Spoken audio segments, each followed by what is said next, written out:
যে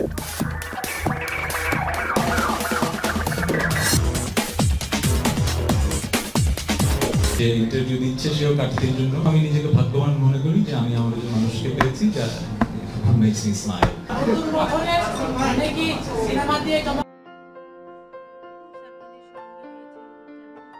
রোজা এটাও কেন তার প্রেমে পড়েছি, কেন তাকে ভালোবাসি, সেটা আমাদের খুব পার্সোনাল ব্যাপার। যেহেতু আমি বিয়ে করেছি, আমি সেটা জানাবো, জানানোর কথা ছিল, আমি জানিয়েছি।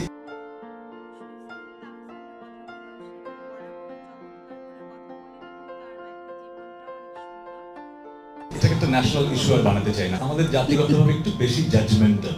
সাধারণ মানুষ হিসেবে আমি বিয়ে করেছি এবং আই এম ভেরি হ্যাপি যে ইন্টারভিউ নিচ্ছে সেও প্রার্থীর জন্য।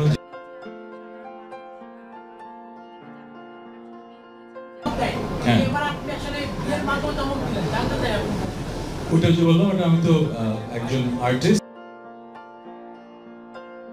একজন সেলিব্রিটি, আর আমি একজন সাধারণ মানুষ।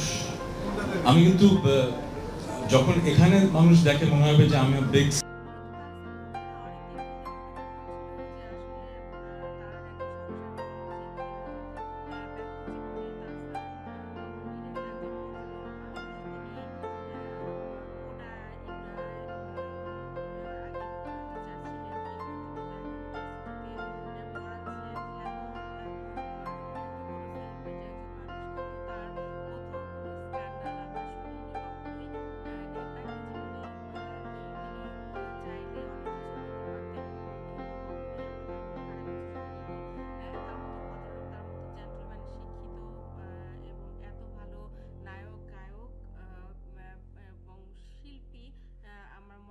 বাংলাদেশে দ্বিতীয় আর কেউ আছে, বিশেষ করে তার ব্যক্তিত্বে প্রেমে পড়বে না এমন মানুষ খুঁজে পাওয়া যাবে না, ছোট থেকে বড় যাদের কথাই ধরি না কেন।